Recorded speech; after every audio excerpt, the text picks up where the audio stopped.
But my beats, they are hard.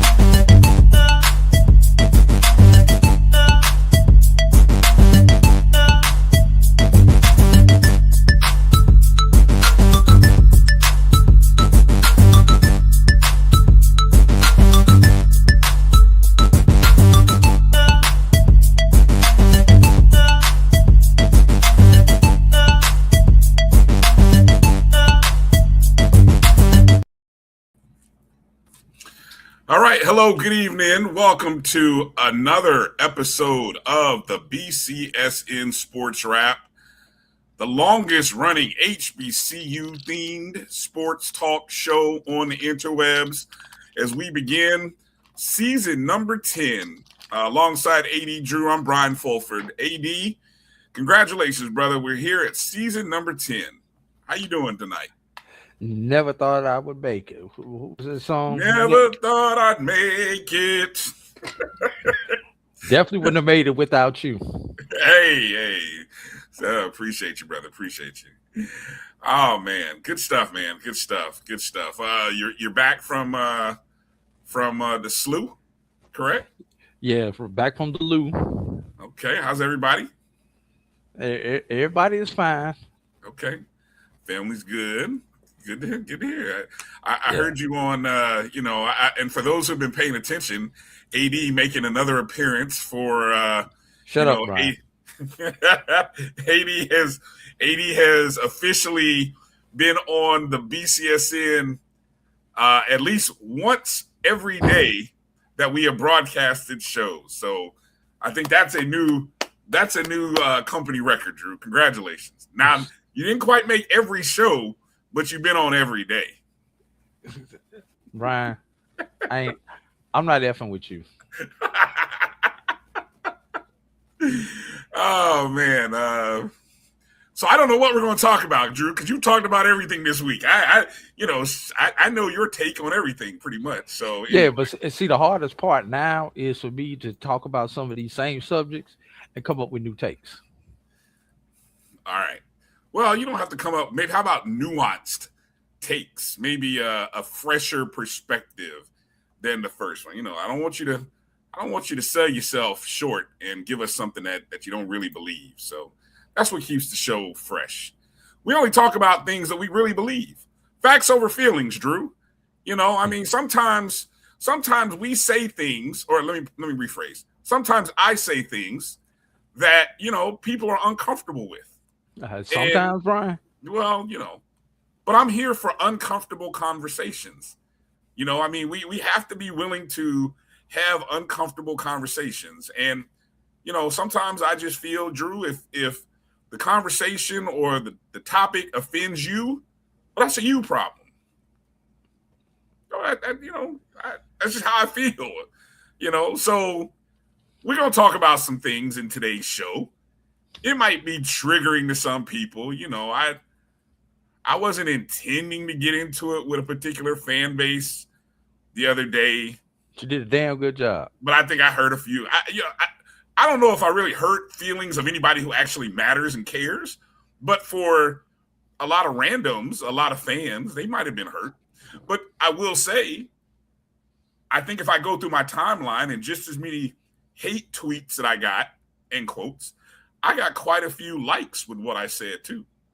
So Are you doing this for likes and clicks and algorithms, Brian? Twitter is for fun, Drew. I keep trying to tell people this. Twitter is for fun.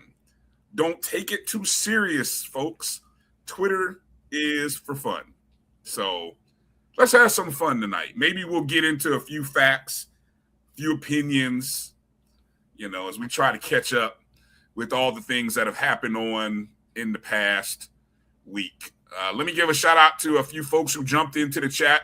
Hello to everybody who's watching us, wherever you're watching us. Uh-oh, my signal just kind of went crazy.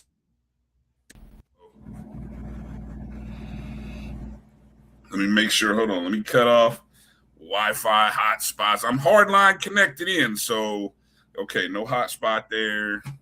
Fingers crossed, Drew. Fingers crossed it. But anyway, say hello to everybody who's watching us on YouTube, MyJBN Online, or the BCSN SportsWrap YouTube page. On Facebook, the Black College Sports Network as well. We also have a BCSN SportsWrap Facebook page. Hello to everybody watching on Twitter, X, as they call it nowadays. Instagram Live is even running. So we're in a lot of places, a lot of spaces. You can always join the chat. You see the BCSN chat, Facebook and YouTube, even Twitter. I think Twitter allows you to chat as well, which we can pick up. So hello to you. Hello, Emmett. Thank you. Appreciate you always checking in and enjoying the content. Walter Harley still repping Livingstone, the Blue Bears, signing in from Waldorf, Maryland. Jeff Roberts checking in. Aggie Pride. That original recipe. Happy 100th, Aggies. Yeah, happy 100. I wonder if I should go. I wonder if I should attend the 100th. You know, there aren't too many 100 celebrations that you'll get a chance to go to. So you turning yourself into a G-Ho, Bryan? Never that. But I did attend a A&T homecoming one time back in undergrad. It was a good time. Had the chance to hang out with the student government president. Beautiful young lady that I had a chance to hang out with. And I'm very disappointed that I let that connection slip by the wayside. But, story of my life. What up, Blue Jacket? Thank you for checking in as well. Let's see. I'd rather be golfing. Checking in from the Evermore in Orlando. You know what? Well, tell me that's around the corner, Bryan. I don't know, but that is my favorite bourbon. I have a bottle of Buffalo Trace sitting on the refrigerator, staring at me like, hey, man, you've left us here for a while, a little longer than normal. So, hey, I'd rather be golfing. I'd love to join you sometime in the Orlando area and drink some Buffalo Trace, one of my favorite bourbons to drink. So let's connect. I'd love to do that. I'd love to meet. What up, G-Boom? Congratulations again, G-Boom, inducted. He's got to change his handle. What does it need to be? G-Boom, G_boom_HOF. There you go. Will be inducted into the Prairie View A&M Athletics Hall of Fame, I believe, as a contributor. Yes. Man, awesome stuff, G-Boom. Awesome stuff. So congratulations to you on that. Adam Spencer, the Pirate Nation checking in. They were talking kind of who's I was watching somebody's show. They were talking all kind of reckless about Hampton. Was that y'all on Doc's show? Y'all were talking about Hampton. Y'all were being real. Man, we talk about everybody that day. Yeah. How do you guys not catch strays? I don't. Because it's Dr. Cavill. Okay. Well, no. Geniusly, Dr. Cavill, he throws it to you and Charles, and sometimes he lets you guys step out of bounds on your takes. All he does is facilitate. You notice that he doesn't step in it. He facilitates. So y'all were the one being reckless, not Doc. But I don't know how you all avoid. Maybe, I don't know. You guys avoid the strays and upset. And we're going to blame it on Kelvin. It is so because he was our guest that day. So. Yeah, exactly. I don't know how you guys avoid it, but, man, I tell you what. Hey, A&T has a new athletic director. Ms. Kratisha Lewis-Verrett. I think is she an alum, Emmett, or no? Who's my Aggie that's in the chat? Jeff Roberts. Is she an alum? There's a lot of excitement Maybe, who knows what that means, and maybe it's a positive sign. I tell you, it is. I will say, for all the strays that A&T gets, I'm happy for them that their allotted number of season tickets for football, which I think was 6,000. That stadium seats about 20, but hey, 6,000 for season tickets. That's good, right? But they sold them out. Whatever their target number was, they sold out. So that was encouraging. Congratulations to the Aggie Nation for that. Slide checking in. You guys are done slandering his name after the SIAC Media Day. The fall camps has started. If you didn't start this past week, you're definitely starting this week. Good to see you too, Zach. Yes, it has been a wild week. It's football season when, folks getting triggered over little things. I think reading and comprehension is lost on Twitter. I think we just pay attention we just look at who said it, what school they're from, and then we instantly attack. Instant hate. Yeah. I got a hate tweet from somebody who literally, I think, came out of retirement with their burner account. Because first off, the account name is something burner, Drew. And I went to go look at the profile. At the time they sent 3 tweets to me, and I looked at the total number of tweets and there were 13. So that means prior to me, they had only done 10 tweets. They were no followers, and they were following 4 people. I didn't even pay attention. I didn't even go look to see who they were following. But I noticed the other comments from like 6 months ago and a year ago were directed at whoever was working for, I think, HBCU Go, covering an Alabama A&M game, and they were hate tweeting on her. So, I mean, somebody on that campus pulled out a burner account and said, "Oh, let me reactivate this and get at B." So you're burner worthy now, Brian. I'm burner worthy. I got people with burner accounts coming after me. Interesting. So good stuff. All right. What else? Okay, so let's get into it, Drew. Let's get into it, man. Let's not waste any time. Season number 10 is underway. But, I know what a lot of you wish we were going to start with. But no, the big story is one that A.D. Drew directly has his hands involved in. Right? If I knew which story you was talking about, but I think I do based on that hint. I'm looking at the script. The script say the lead story. I'm staying on script today. The lead story. We'll see how long that lasts, y'all. Yeah, exactly. We'll see how long that lasts. So good luck with that. The lead story, right there, you can see in beautiful colors, black and white, is that the teams. Now, we talked about this last week, Drew, where I thought I was going to have a chance to give Mr. Grant some suggestions. You didn't tell me that a press release was coming, Drew. You could have stopped me in my tracks. You just let me ramble. That makes for bad podcasting. Mm-hmm. And number 2, I could have told you, but then I would have had to. You could have at least said, "Hey, B, an announcement is coming. You might want to back off." You could have put it in the chat. You could have. But Brian, you did such a good job hyping it up and doing it up. I just let it ride because you did my job as far as getting the story out and getting the buzz out, and then apparently based on our conversation, HBCU Sports and a few other outlets started guessing on Tuesday, the day before the press release. And started is this going to happen? Why is this team not playing at XYZ? And I'm sitting at home like, okay, I got you. I got you. Guys, be patient. And you remember, even in our private chat group, all you guys were doing the chatter while I was conveniently not responding.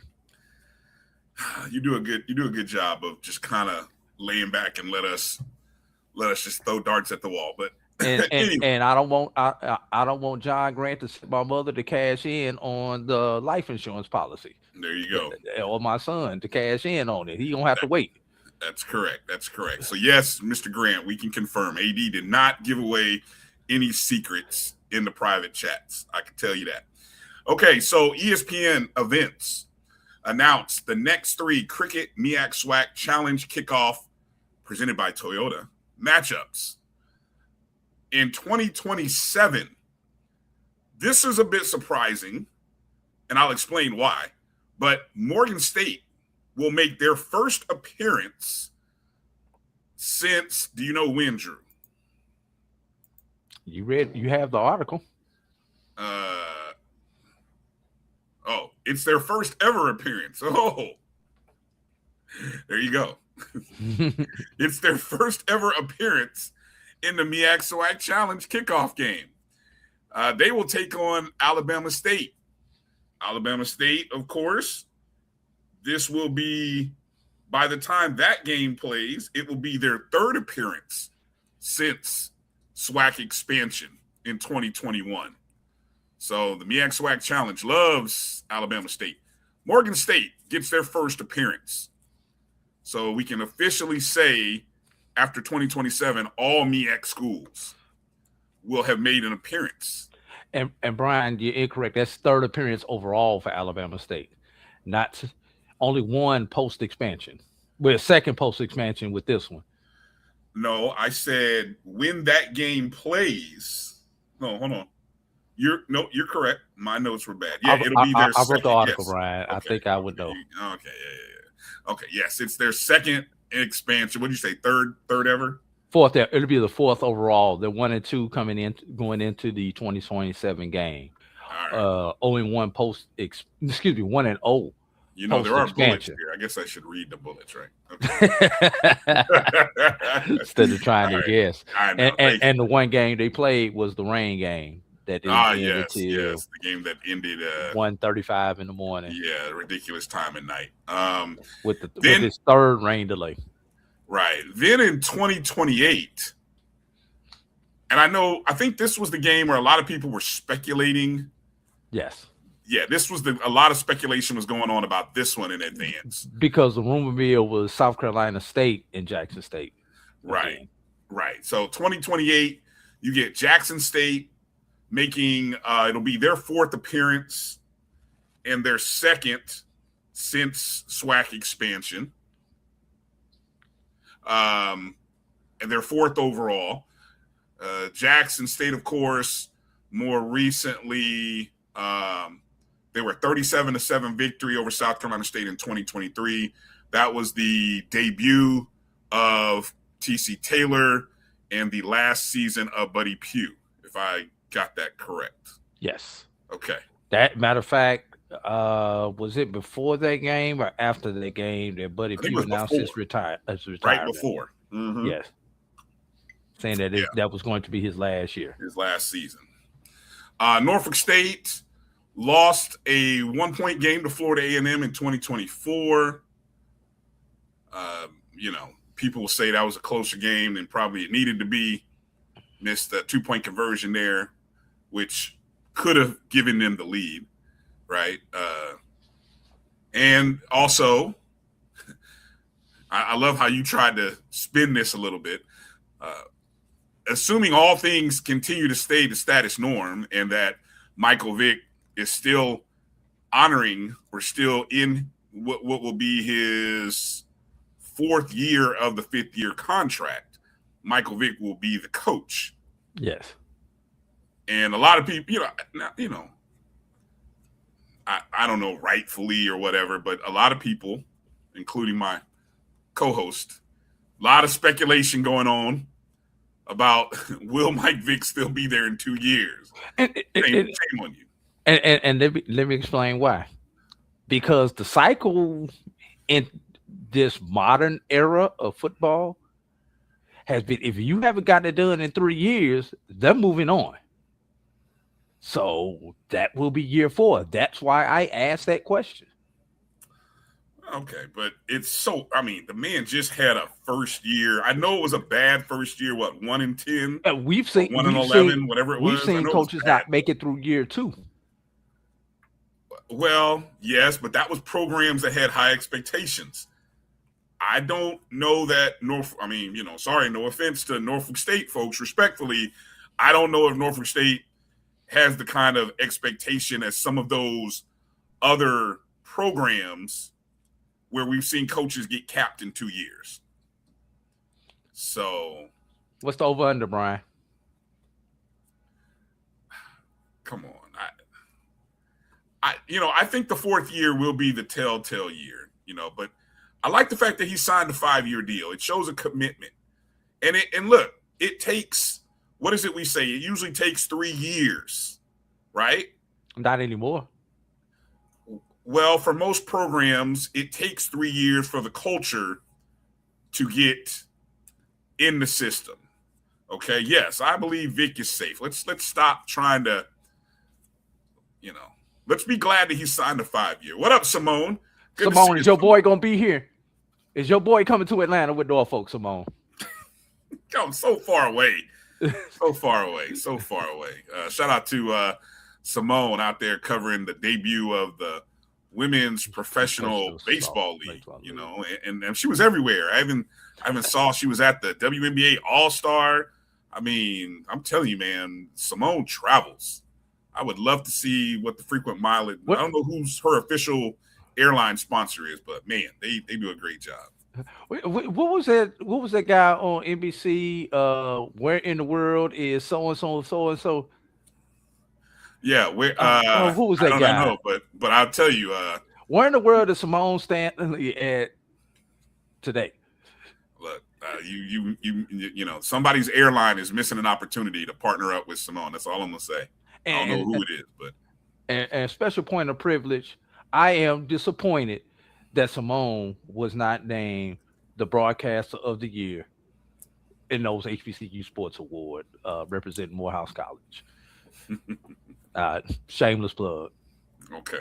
There you go. Matt Lauer. That's who it was. Matt Lauer. Where's Matt Lauer? Where in the world is Matt Lauer? Where in the world is Simone Stanley? All right, there we go. New segment going into the upcoming season. Where in the world is Simone? Simone with the sports. You saw that she even got the branding going on. Anyway, congratulations, Simone, on all your success. And always love to see you when I see you. Keep doing great work. But don't blink because you won't see her. Because she'll be gone. She'll be gone somewhere else covering something else if you blink. Well, look, when I see her, I see her. She always speaks, so that's how I know. That's how I know she ain't got too big time. She always speaks, so I love it. I love it. What did that Zach say? Well, the narrative on Norfolk is it's a basketball school. So yeah, Vic has to continue bringing in the money. And case in point, this past season, by the record number of attendance, the homecoming sellout, all of it. So it's working. It's working. The Vic experience is working. Now they just have to. You saw they got the fresh new black jerseys for this upcoming season. You saw that picture, Drew?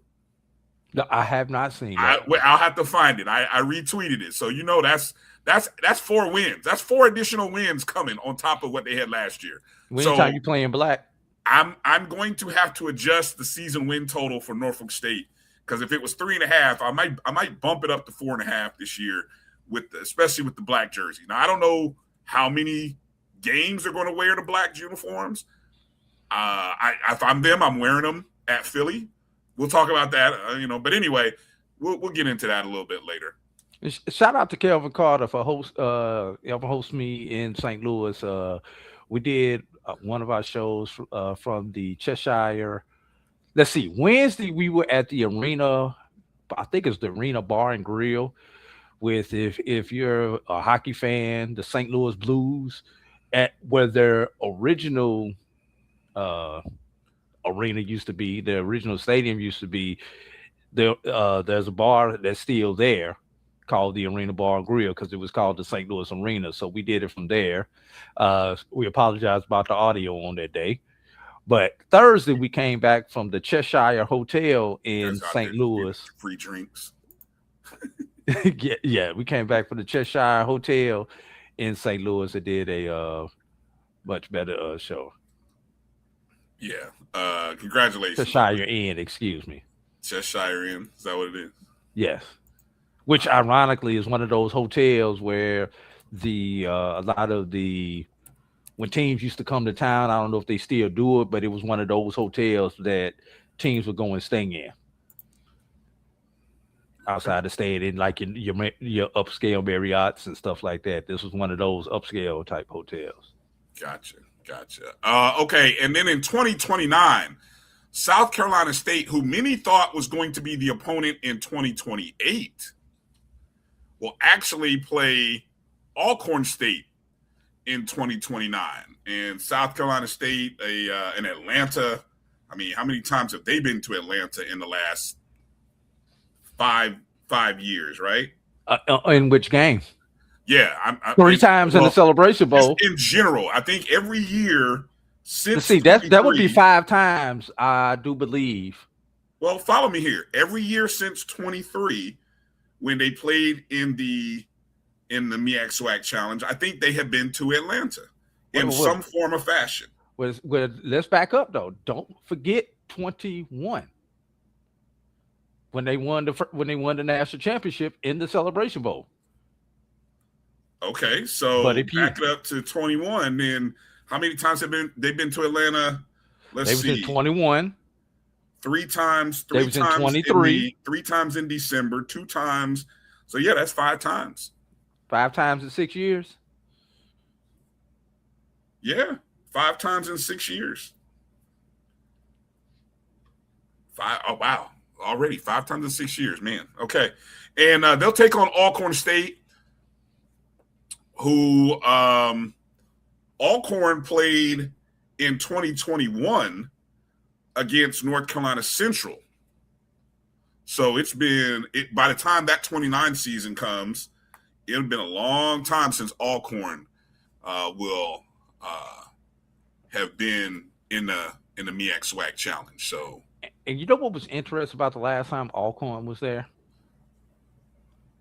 We were coming off of the spring season, if you remember that. Correct. And we were coming off the spring season that Alcorn declared for and then undeclared for. So they were coming off, and then I believe that was the year they had of their 8 SWAC games, they had to play 6 of them on the road. And they switched divisions. And they had switched divisions, right? All at the same time. Yeah. And that was also was that not Walker Harris's? Was that not Walker Harris's coming out party though?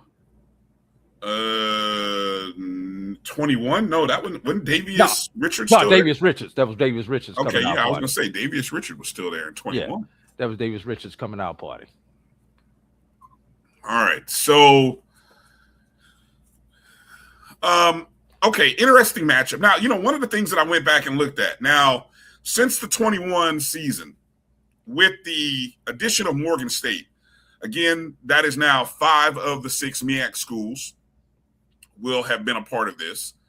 But also what I found interesting, Drew, that only 6 schools from the SWAC have been a part of the MEAC SWAC Challenge. 6 schools since 21, since the expansion year. So, I mean, when you see Alabama State, Jackson State, Alcorn, those are repeats. Throw in also making an appearance. Don't forget you had Southern in last year. You had Florida A&M in 2024. Who am I missing? Oh, and of course this year you'll have Alabama A&M. Okay, so only 6 SWAC schools. Now, let's talk about the rest of this deal, because both conferences, the MEAC and the SWAC, agreed to participate in not only the MEAC SWAC Kickoff Challenge, but the Celebration Bowl through the 2032 season. So there are 3 more years of matchups still to come. Again, so Mr. Grant and ESPN Events announced this upcoming three years 1 year before. I would imagine, Drew, that sometime in 2028, you'll probably see another announcement about the next 3 years following 2029. Does that sound somewhat reasonable to presume? Okay. Anyway, so who might be those future opponents? So again, there's the recap. The recap, as you see, of the team. Again, only 6 schools. Bryan. Only 6 schools from the SWAC, and now 5 schools from the MEAC. It's been very, very. That's a bad graphic, Bryan.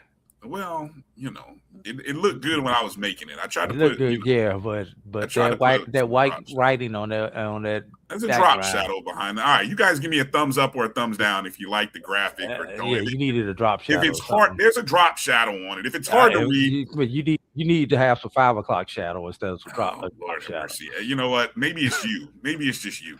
If you guys in the chat, you guys let me know if it's a bad graphic. Hit a thumbs down, okay? Just let me know if it's a bad graphic, okay? Drew seems to think it is anyway.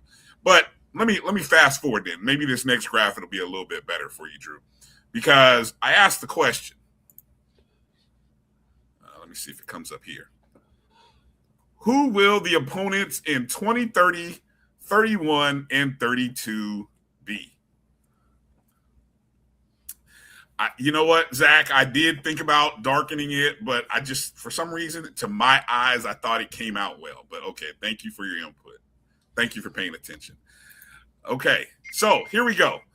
On the MEAC side of things, the only school that has not received an invite is Delaware State.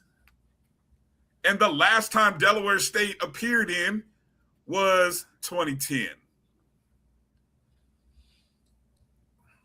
Now, I mean, the question is,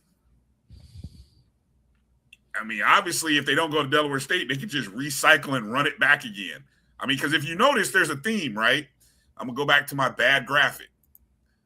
If you notice, there's a theme, right? Central, followed by Howard, followed by Morgan State got thrown in there, followed by, they flip-flop Norfolk State and South Carolina State. But you see the pattern. You see the pattern?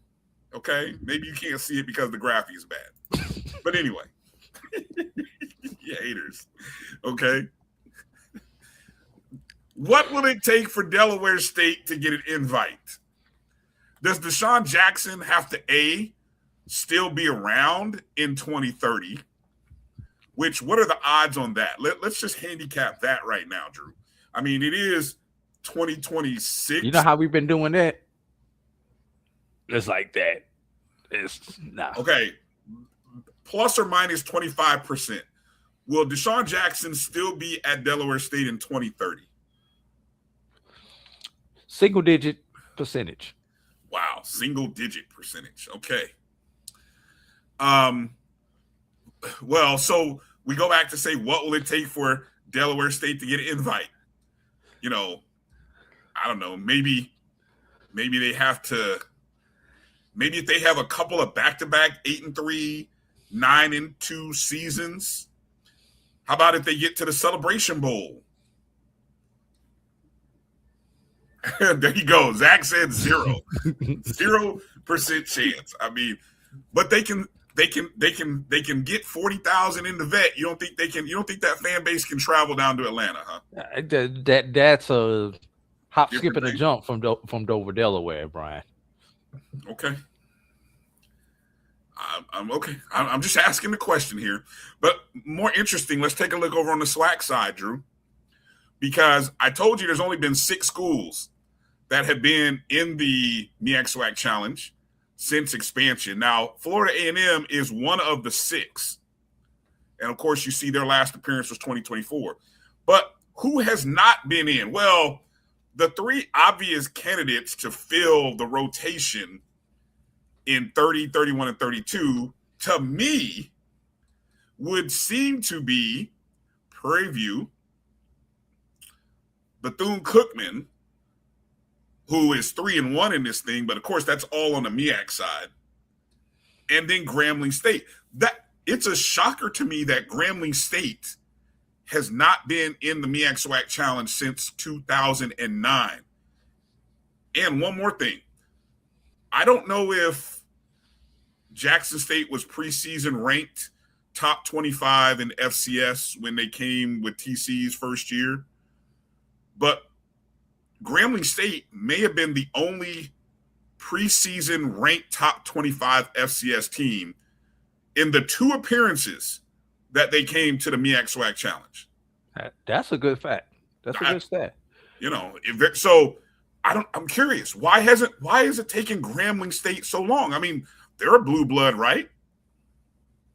I mean, I know they haven't been winning as much as some of the other schools. Now, the bottom 3, I mean, look, let's keep it buck here. Texas Southern has never been in this thing.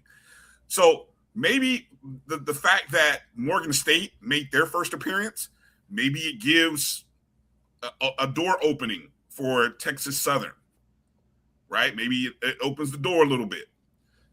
Valley haven't been there since 2013. Now the graphic, the record is incorrect on UAPB. They're actually 0-1. They have never. They don't have a 3-1 record. They're actually 0-1, but that appearance is correct. Ooh, Zach, that's a shot.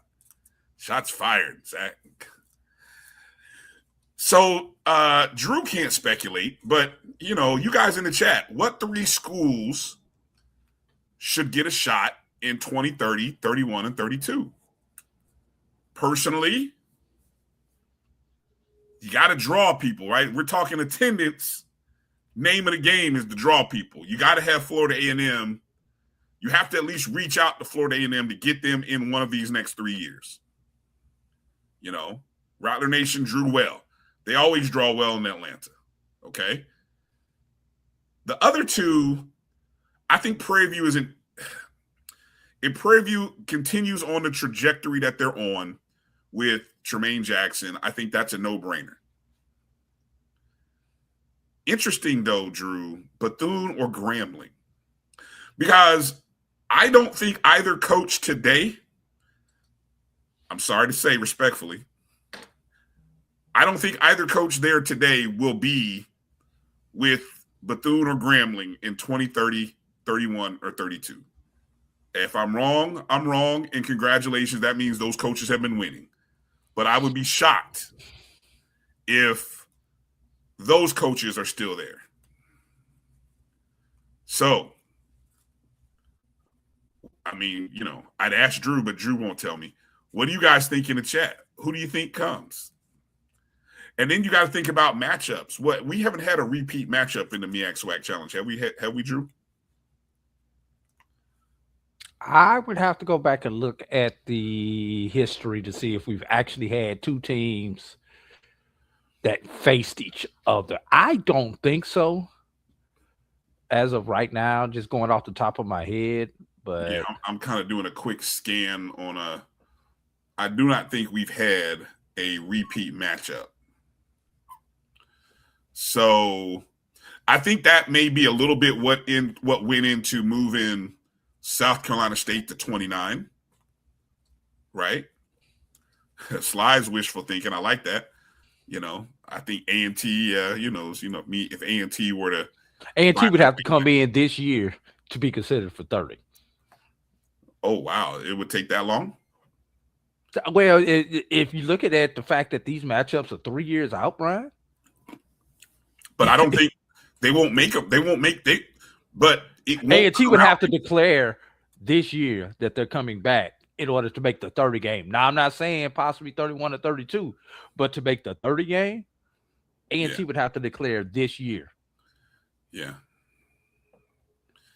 All right. So Who's the likely candidate? Well, if I follow the rotation following South Carolina State, the rotation would probably mean North Carolina Central in 2030. I'm just following the rotation here. Since we're kind of all in agreement that Delaware State has zero chance, you're talking North Carolina Central. Who would North Carolina Central play in 2030? Well, let's see. Previous appearances by North Carolina Central. Who have they played? They have played Prairie View before, 2018. So cancel Prairie View. We don't want a repeat matchup. So cancel Prairie View. The other appearance was Alcorn and Southern. So a North Carolina Central Florida A&M matchup in 2030. North Carolina Central or Grambling in 2030, maybe. Who might you get in 2031? Well, in keeping with the rotation, it would be Howard's turn to come back.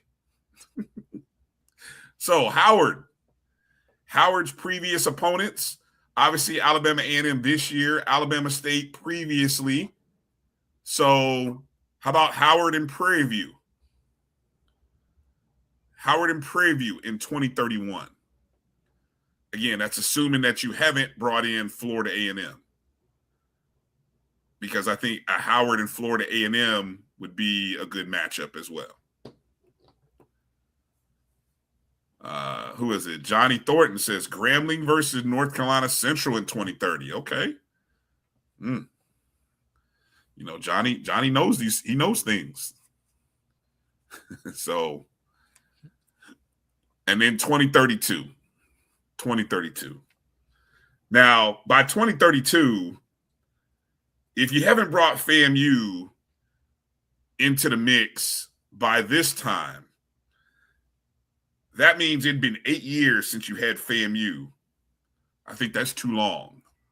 So I'm telling you, I personally think FAMU is either a 2030 or a 31 target. And then that leaves 32, where, I don't know, maybe you give Bethune-Cookman another shot. And at that point, who's on the rotation? Probably Norfolk State or maybe Morgan State if you want to bring them back again. So just some friendly speculation, you know. It's what we like to do around here. Like to speculate every now and then. Let's see. Ooh, juicy. Oh, EA, see?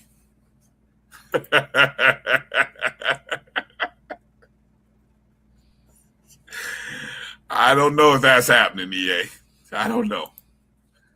I can't speak to that. So, but anyway, that's all there. So, congratulations to the 3 schools, the 6 programs rather, that'll be a part of the future of the MEAC SWAC Challenge.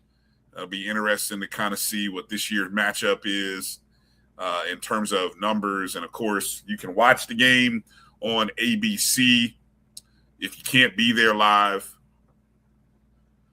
Ooh, Sly. Ooh, you being messy, Sly. Look at you. Yeah, you are, bro. But, hey, look, what year is this? That's how many years is that? That's 6 years? So if there's a 5-year plan, and who knows? Anything is possible. All right. Let's go ahead and take a break and come back and make a quick mention about the latest court ruling. And then we've had everything. We've had the court ruling. Then we've had an appeal already. Although I don't think the appeal goes in place until what, Monday? Yeah. It's not a because obviously it's a Friday news dump. You know, there's nothing like a Friday news dump. news dump about the news dump. a Friday news dump of this magnitude. That's some classic courtroom shenanigans there. In I don't know what district Judge Charlotte Sweeney is in, but I gotta admit that's pure chicanery by Judge Sweeney to drop that on everybody at 4:00 on Friday and then say, all right, everybody have a good weekend and let you speculate you come about to the club tonight. Yeah, we'll see you on Monday as you guys try to figure out how you're going to work through the weekend and get your appeals together. So, yeah, thanks, Judge. But anyway, we'll be back right after these words. You're watching the BCSN SportsWrap right here on the Black College Sports Network.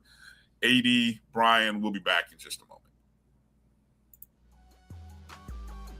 This is the Dean of the College of HBCU Sports, Kenyatta Cavill of Dr. Cavill's Inside the HBCU Sports Lab with Mike Washington and Charles Bishop. Come mix it up in the lab where the course lecture is in session every Tuesday from 6:00 p.m. Central Standard Time on Facebook Live, YouTube Spreaker, or the BCSN app. As we discuss all things about the HBCU sports culture, including exploring the week that was in the sporting HBCU diaspora, as well as the upcoming week of HBCU sports. With me, the Dean, the College of HBCU Sports, on Dr. Cavill's Inside the HBCU Sports Lab with Mike Washington and Charles Bishop. Course lecture dismissed. Do you own a business, have a service or product, apparel, entertainment, or food? Would you like to reach an educated client base that are loyal? Then the Urban Passport Business Directory is for you. The Urban Passport is your premier digital discount and media portal with the Urban Digital Television Networks and V108 radio properties embedded. Stay connected with the community with the latest news, entertainment, and HBCU sports and culture with the Black College Sports Network. Visit myjbn.com/passport to register your business and sign up for your free app before the August 24th release date. We are the premier digital national urban business directory, always free to the consumer. The Urban Passport, the evolution of the Green Book and your digital passport to a world of savings.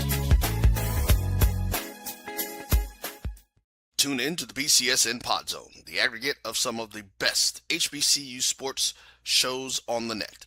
Find them on Amazon Music, Apple Podcasts, iHeartRadio, Spotify, and everywhere you hear podcasts. For over 30 years, HBCU Image has been more than just an apparel store. We've been a movement, a statement, a legacy. We celebrate the pride, the purpose, and the culture that make historically black colleges and universities legendary. Whether you're a student or a lifelong supporter, our gear lets you wear your HBCU story with confidence and style. Because when you wear HBCU Image, you're not just wearing clothes. You're wearing culture. You're wearing pride. You're wearing purpose. HBCU football fans. HBCU football is back in the ATL on August 29th with the Cricket MEAC SWAC Challenge Kickoff presented by Toyota, representing the SWAC, Alabama A&M, and representing the MEAC, Howard, Bulldogs, Bison, the Marching Maroon and White, the Showtime Marching Band, the premier FCS matchup in primetime with a kickoff trophy up for grabs. Join us pre-game for band jamborees, food, activations, and fellowship. For tickets and information, visit MEACSWACChallenge.com.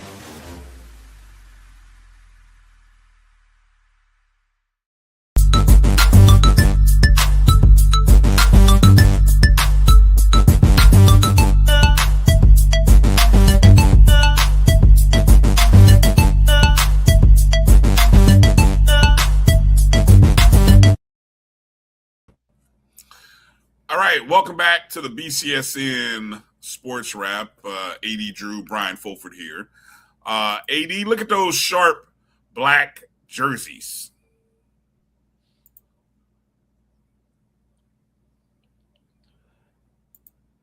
You Back know, in black.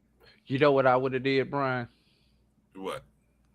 I mean, I like the jerseys, but it's behold the green and gold. I might have went with a gold accent on those jerseys. You would have put the accent. You'd have put the what? A gold accent instead of the green. Well, then you might not have needed the green accent. The green accent with the black would have been hard to read. And plus, your colors are green and gold, not gold and green. Green is the dominant color. I know, but I think the gold just, it's the secondary color, though. It's not the primary color, though. Anyway, but that's what you got. Black jerseys for Norfolk State. A lot of black on black on black. Slime Blue Jacket, y'all gonna lay off my school. What'd they say? Oh, yeah. The guys are going in, huh? Well, yeah. All right, let's pick it up here.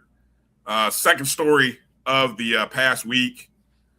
The court ruling that grants the class of 2022 another season. Announced on Friday, July 31st, the last day of the month, U.S. District Judge Charlotte N. Sweeney issued a class-wide preliminary injunction requiring the NCAA to grant an additional season of eligibility to qualifying Division I athletes from their high school class of 22. The ruling covers athletes who began competing in college during the 22-23 academic year, competed in NCAA Division I athletics, and competed 4 seasons of competition by the end of the 25-26 academic year. So the ruling means that athletes may compete for this 26-27 season despite previously having exhausted their standard 4 years. Now I got a question. What if a kid had redshirted, a class of 22 kid who had redshirted? He would still have a year because of that red shirt. These are for those who did 4 straight. Okay, so that's good. That's a good clarification. So it doesn't apply to a redshirt kid who going into this year. These are for the kids who did 4 up and 4 out. Right. Okay. Let's see. Plaintiffs argued that they were unfairly caught between the class of 21, which did receive an additional season because of COVID, and later classes that can benefit from the NCAA's new 5-year eligibility structure. You know what? I agree. They were caught. We talked about this. I remember that was the class that we all kind of speculated about what would happen to them because many of them were high school students. And once you got the extra year, you started to see, okay, what's going to happen to those kids? Now, the NCAA president, Charlie Baker, criticized the decision and called for Congress to establish a nationwide college sports regulation. The NCAA is appealing. What did Steve Campbell just write there? There is an update to the ruling. So Sweeney has clarified that the injunction does not block transfer rules, roster caps, rev share players who receive the extra year. Players who receive the extra year cannot transfer and may only play for their former teams. Here's one thing. Let's say you did 4 and 4 and you graduated with a bachelor's of something. I'm assuming you have to re-enroll in school. Probably what? Can you go get another bachelor's? Can you apply in a master's program? I mean, depending on the school.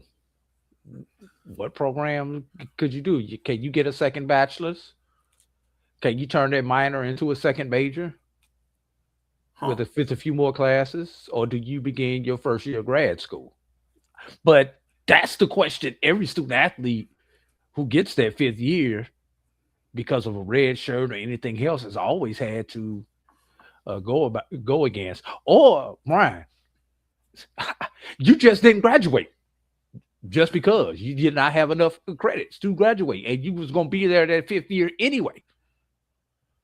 Well, now you get to play and graduate. Yes. And you probably, if you're a football player, you probably only need enough classes to graduate December. Huh. Okay. I want to read a little bit. I saw, who was this? One of Baker's comments were kind of interesting. I forgot I don't even know if I have it handy. Where somebody mentioned there was a catchy phrase that somebody mentioned. I think it was in Baker's comments. Oh, here it is. Statement from President Charlie Baker. Without targeted intervention from Congress, college sports cannot set nationwide rules everyone can play by. And without Congress, get this, failed professionals, will continue to use college sports as a fallback option, robbing the next class of young athletes of college scholarships. It is long past time leaders across college sports call for the immediate passage of the bipartisan Protect College Sports Act, a bill supported by student-athlete leaders, Democrats, Republicans, and NCAA schools from all 3 divisions. Today's ruling, referring to the one on Friday, and the chaos they bring to college sports are exactly why it's time to pass this bill. If that isn't the biggest pot calling the kettle black statement I have never heard, the chaos that they are bringing, the chaos that you allowed to happen because you were too big on your mighty hog to get out ahead of this. The chaos, because what happens at D1 does not happen at D2, and damn sure don't happen at D3 because of the 3 different sets of rules that everybody has when it comes to eligibility and everything else, such as that. That man, So hold up. He Go said ahead. one other thing that just burned my what, and he's talking about the failed professionals. That's what he called them. That's what the NIL system created long before this 2022 class. The failed or never will be professionals being hanger-oners, and some of these people making more money off of their NIL deal than they will with a rookie contract or UDFA contract. You're damn right I'm supposed to stay my butt in school and get as many degrees as I can. Because when you don't have your body to lean back on to make money anymore, hitting the clock is real, bro. That is one of the realest things that you do. When bills all of a sudden go from your mama and your daddy name to your name, that's when adulthood begins, everybody.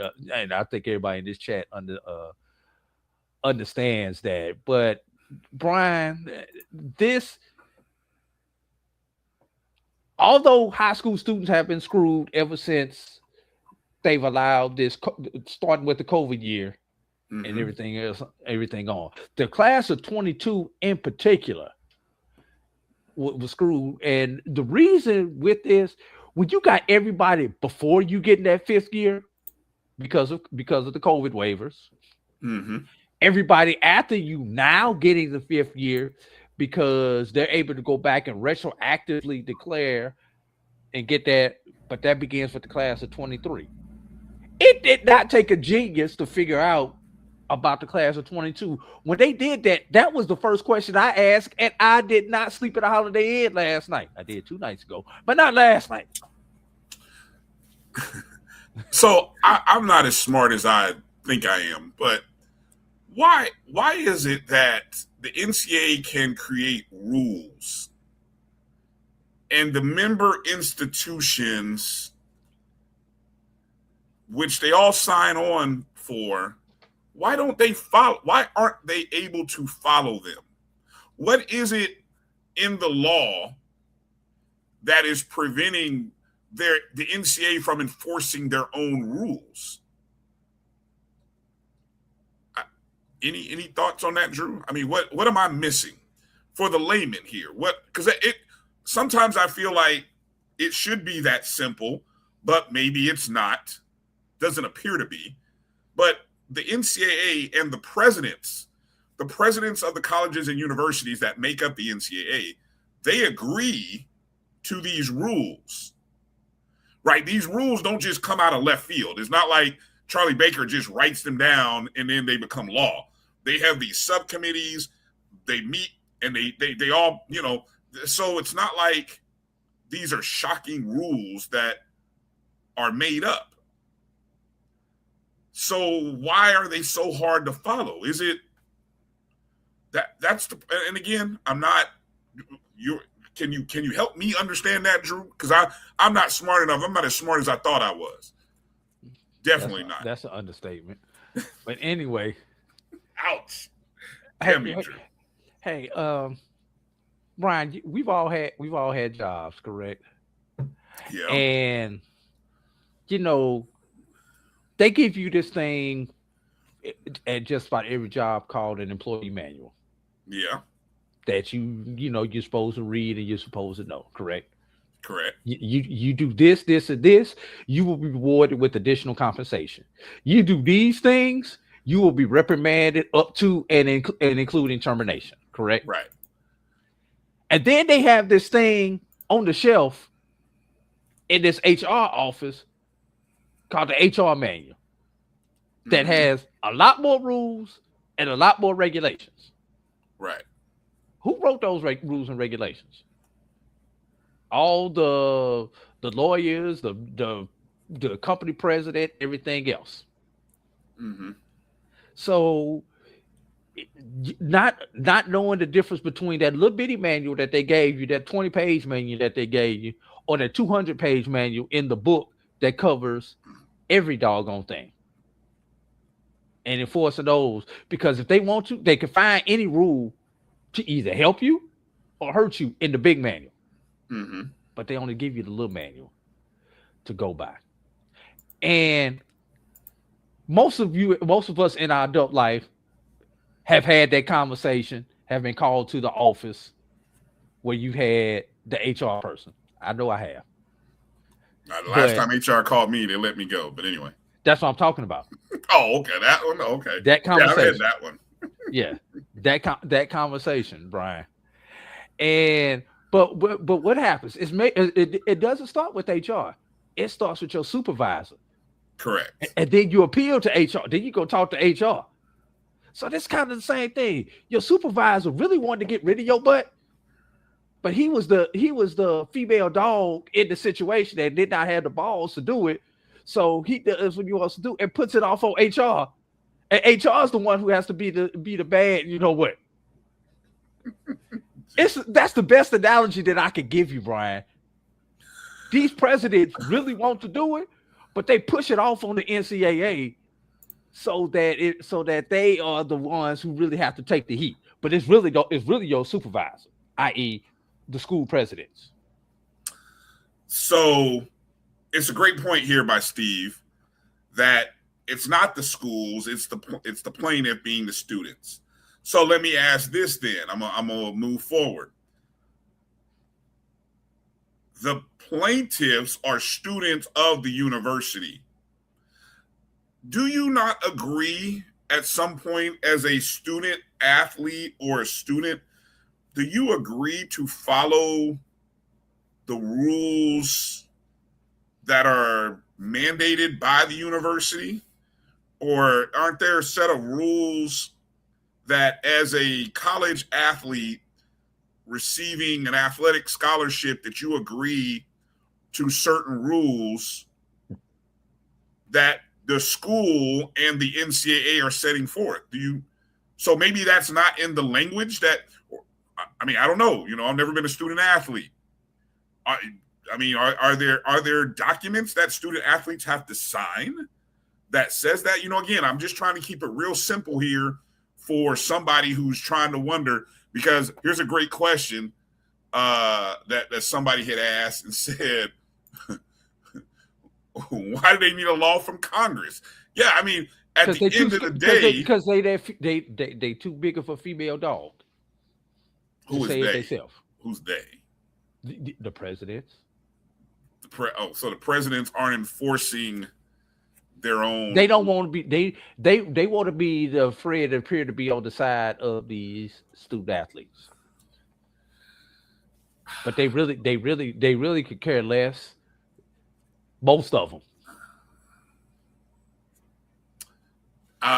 Doc says it's not the college athlete. I don't follow that. So it's not the college athlete that's the plaintiff suing? Is that what Doc is saying? Good discussion in the chat. I mean, I understand everybody has the right to litigate, but you signed the agreement which said you had so many years to participate in college athletics.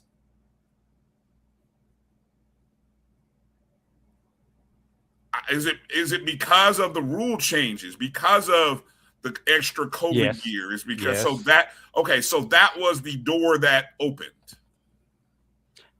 The COVID was the experiment because they had talked. There had always been a whisper about adding an extra year of eligibility anyway. COVID became the beta test for it, the case study. Those 2 COVID years that they gave back in 20 and 21, that became, and they was like, hey, we like this. Then you add the fact of the NIL, the Pavo case. Hey, I had the opportunity to make money.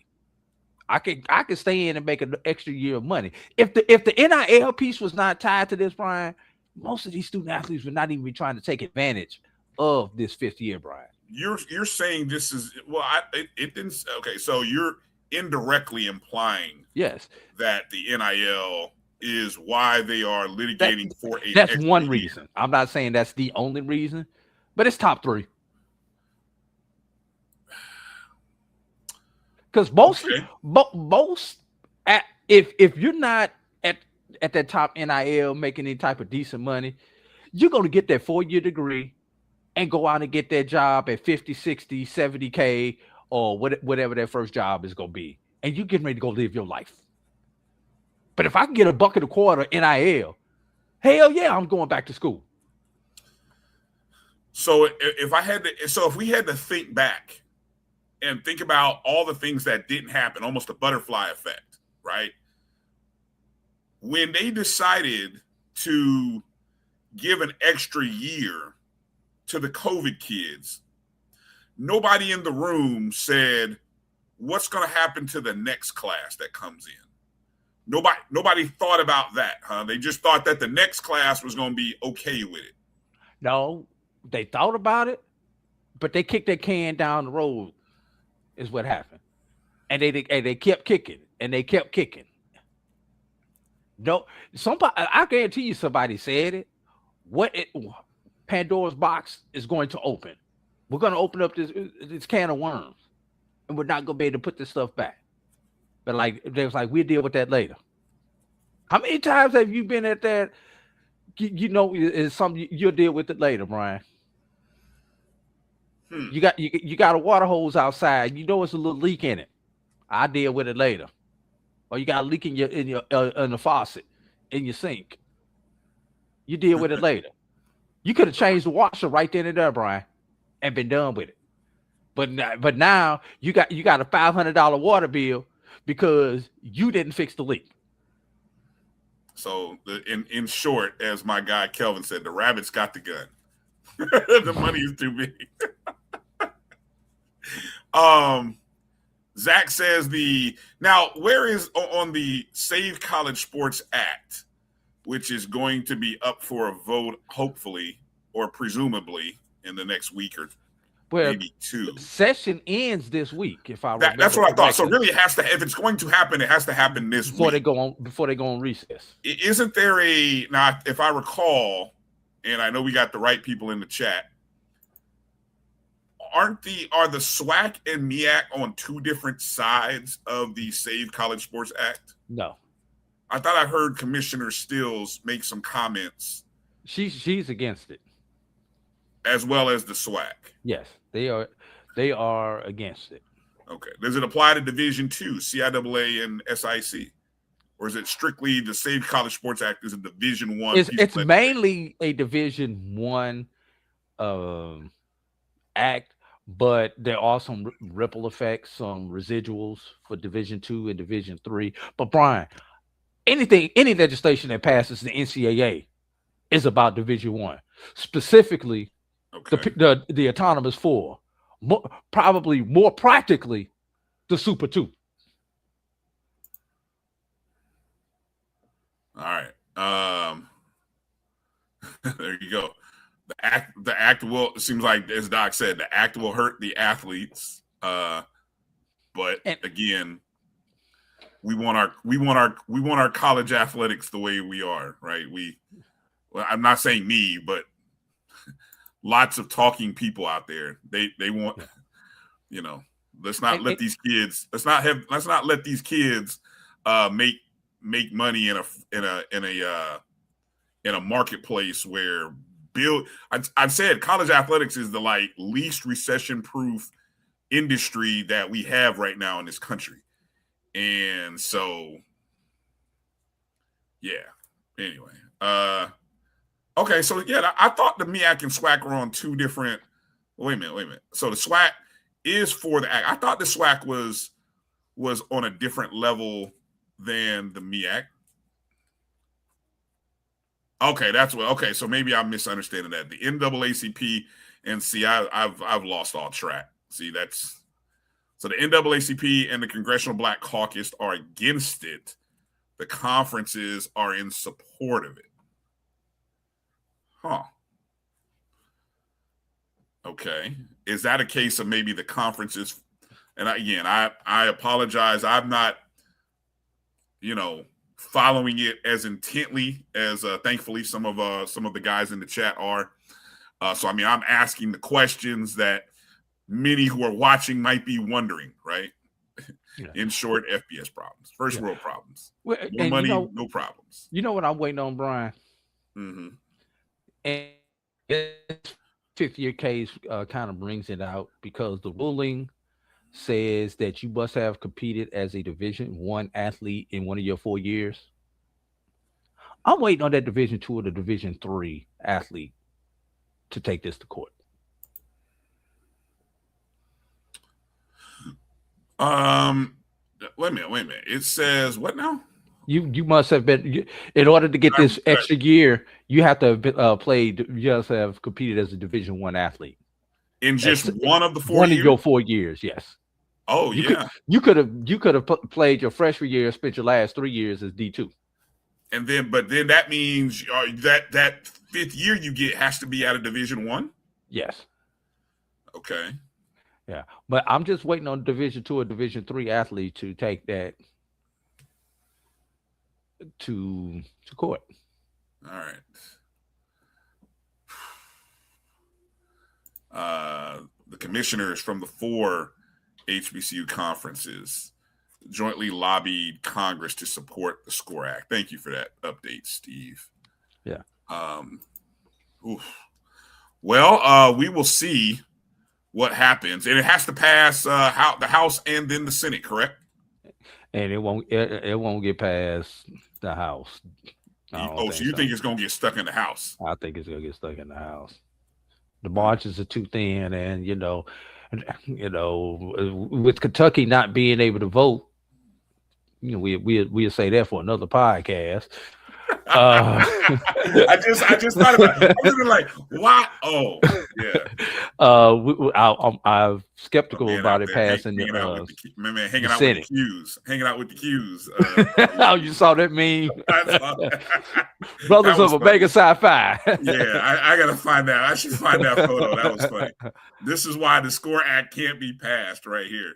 Brothers hanging out with the Qs over the weekend. Yeah. So, all right. Yeah. But it has to pass through I think it has to pass through the House first. It goes through the House first and then the Senate. I believe that's the order. The lower house and then the upper house. If I'm well, it can bills can start the Senate, go down to the House, and then but they still have to come back to the Senate. I got you. Okay. Oh man, what is Jamie talking about? Title III. Oh my God, there's so much legislation. See, this is the part that makes it. This has got to be head scratching for administrators. Nothing moves quick.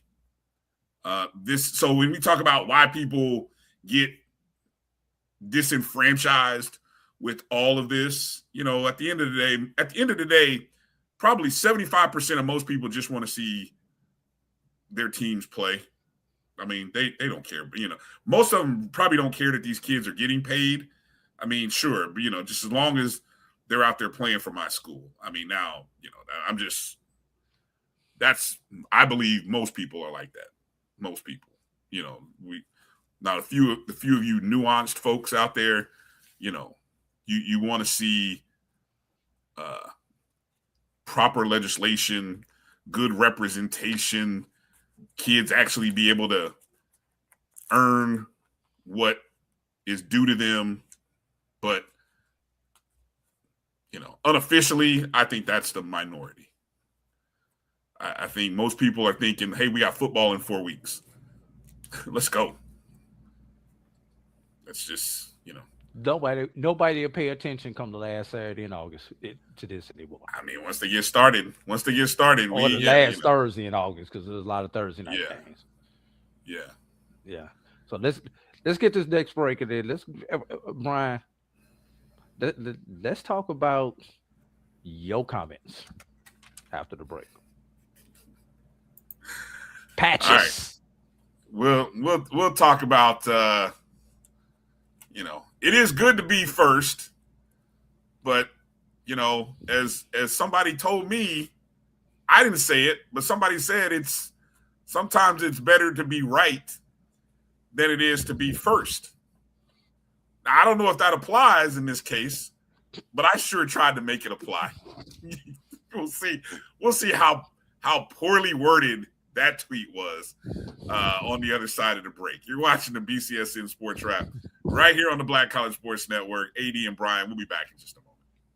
This is Bryan Fulford. AD Drew and I are co-hosts of the BCSN SportsWrap. We talk about all things related to HBCU athletics. From the games, teams, coaches, and fan interest stories, we cover it all. You can find our shows on Facebook at BCSN SportsWrap, YouTube at MyJBN Online, and everywhere you listen to podcasts like Anchor, Spotify, Google, and Apple Podcasts. You can also find the show on the Jericho Broadcast Network's app.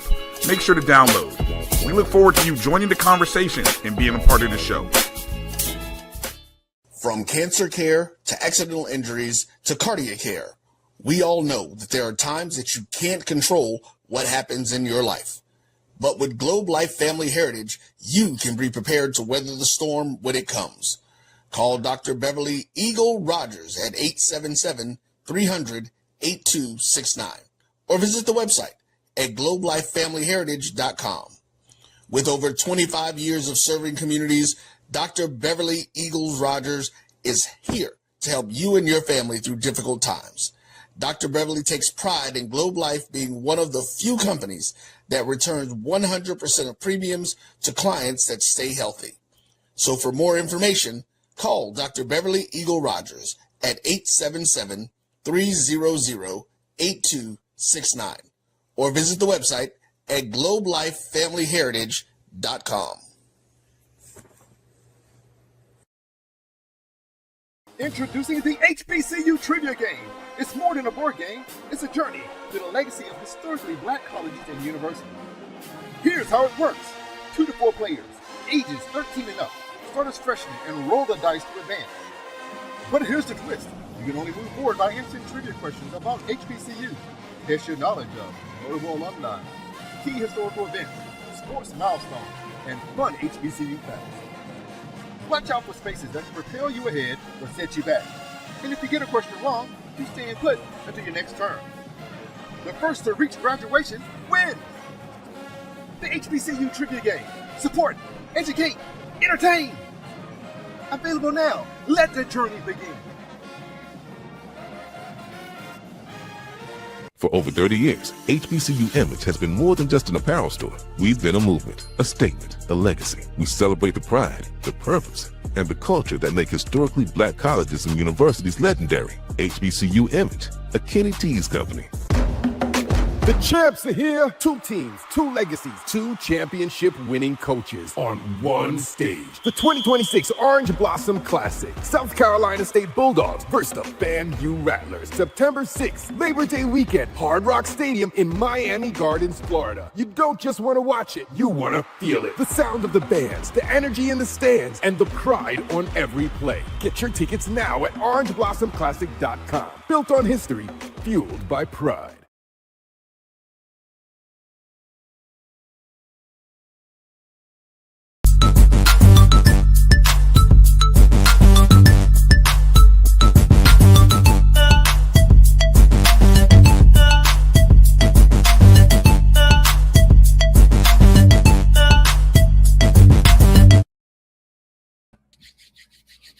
All right.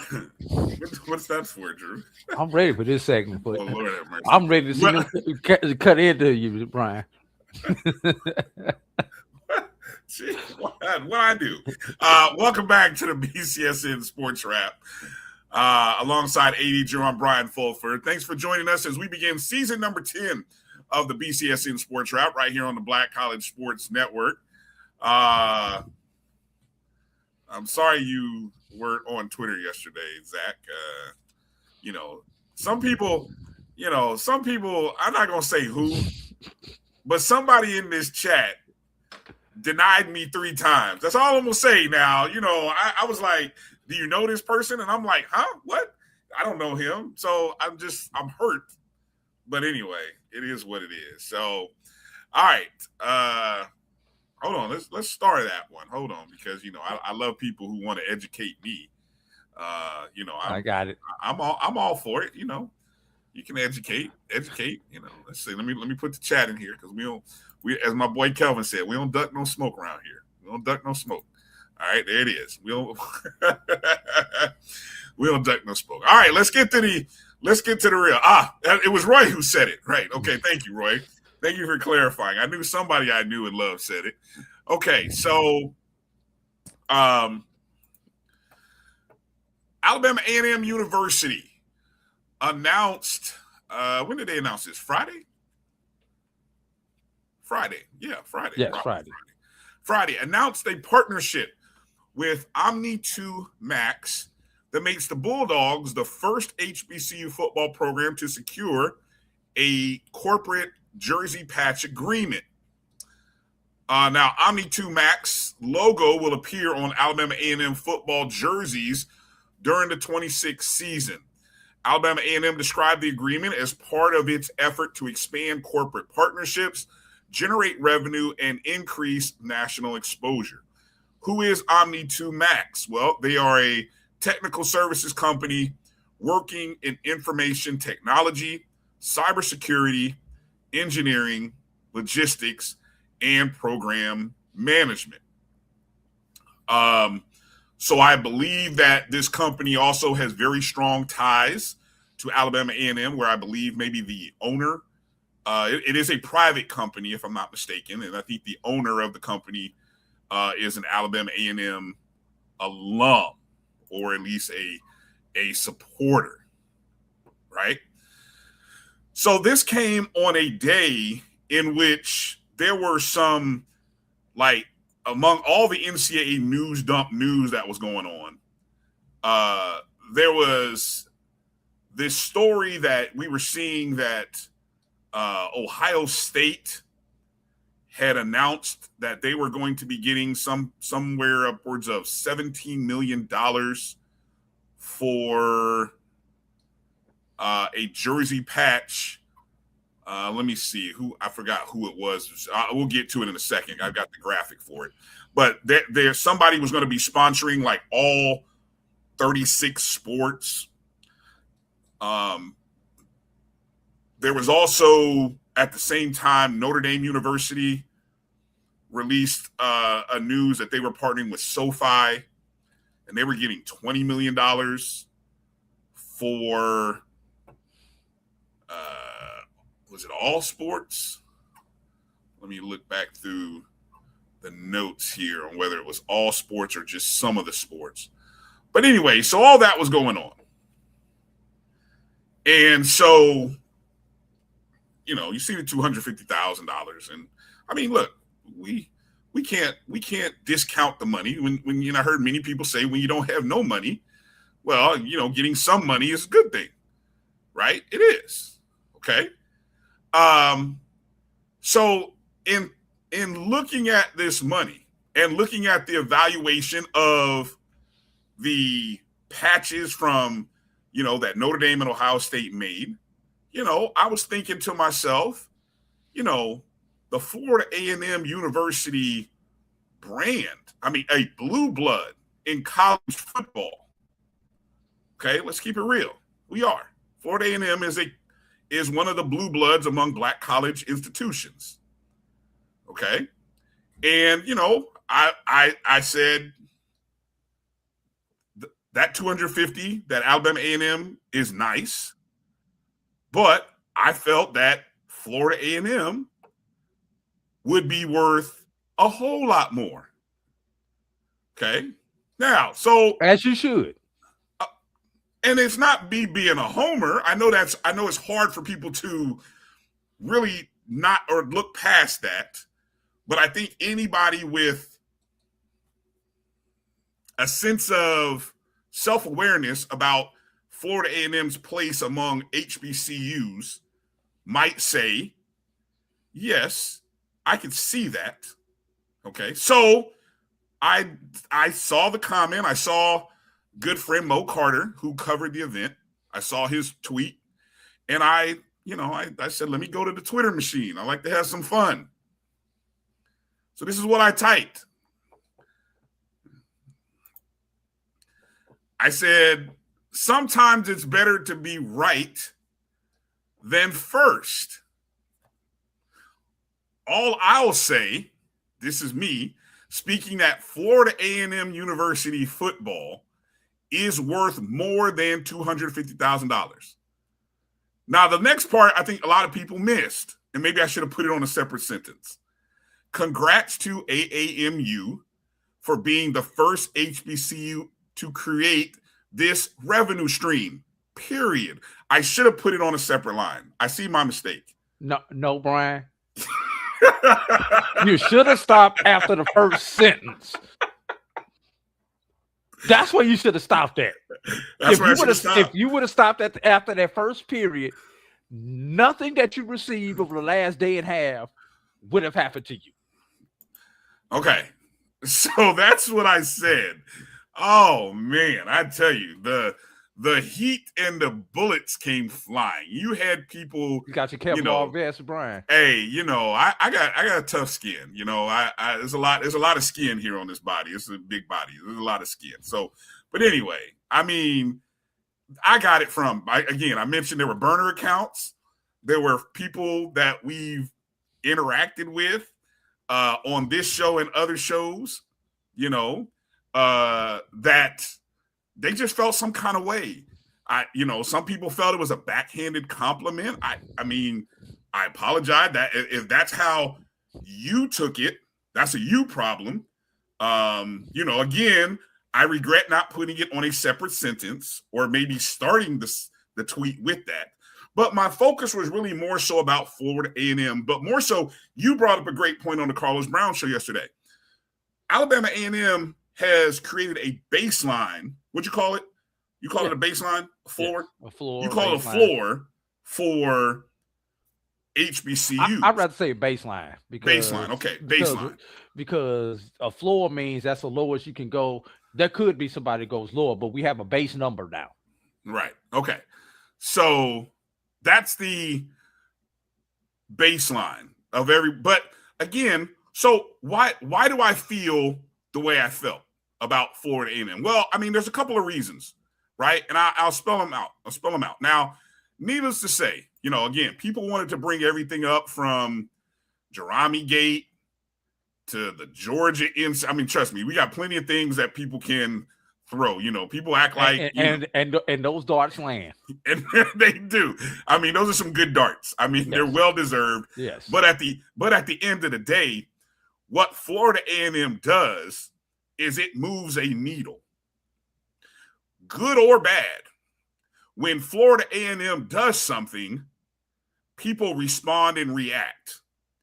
So anybody who's in marketing and sales will tell you, Drew, and you've been in the business school, so I don't rely on me being in that same school you were in. I'm asking you, when you have a brand that moves the needle, isn't the valuation of that brand pretty significant? Hey, it's all about how you can quantify this, Brian. Well, okay, true. Let me ask you this. You are in any HBCU, SWAC, MEAC, and somebody comes to you and tells you that I am going to give you $20,833.33 per game to put my logo on one of your shoulders. Wait a minute. What was the number again? $20,000. Okay. $833.33. You're gonna make me do math here. Let me pull out my calculator here. What is that? Hold on. 20, give it again. 20,000 for all 12 games. 20,000 per game for your 12 games. Okay. All right. Go ahead. I'm listening.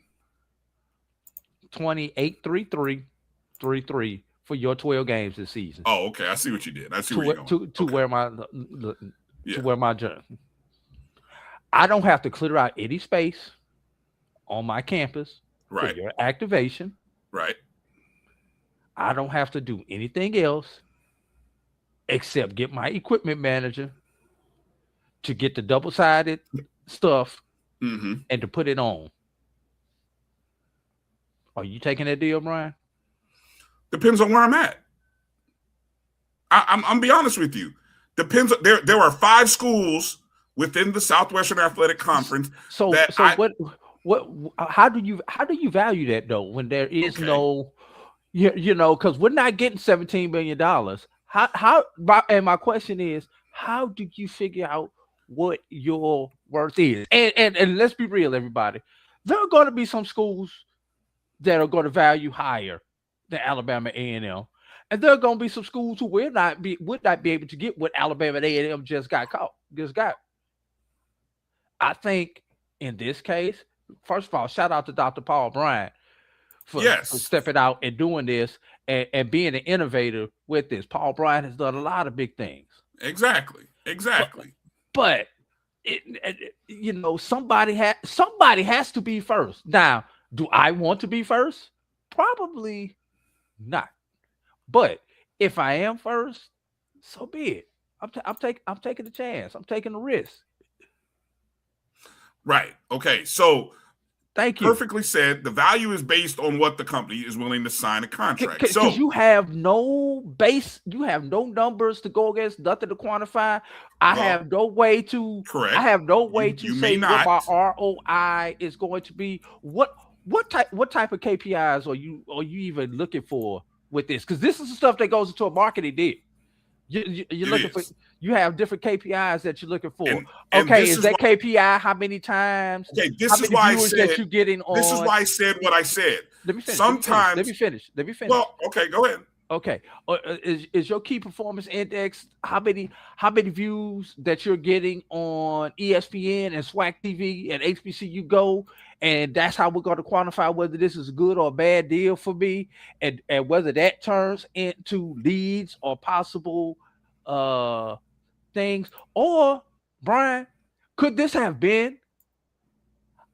I got $250K extra marketing dollars sitting over here.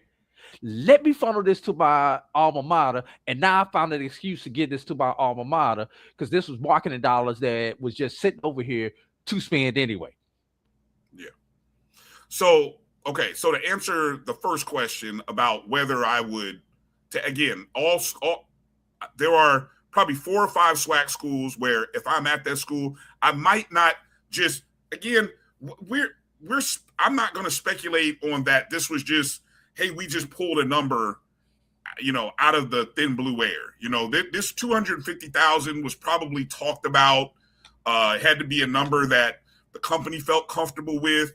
It had to be a starting place because hopefully if it returns the kind of impressions that Alabama A&M is hoping it gets for this company, that it will increase. So this being the first also comes with, I'm going to say, for lack of a better word, hindrances, because you're trying to start from somewhere. Actually, I think in this case, I've got that white sheet of paper and I can write my own narrative. There is no playbook. So because I am first, I can write my own playbook. Yes. And we can figure this out together because you have no idea what you're doing either. So we got two blank sheets of paper. But let me Let's explain. figure this out together. Let me explain why I said what I said about Florida A&M. So when I look at the Florida A&M brand, okay, and you look at the brand, and again, among SWAC schools. Now, if SWAC TV has told us how many different millions and millions of people are watching SWAC TV, they can also tell us, not me, but the schools, which games, which programs draw the most eyes. That data is there. Okay, so that numbers, you can get those numbers. So there's got to be some of that. There's got to be some valuation off of that. We have seen through social media companies like I think is it Sparks or Skull.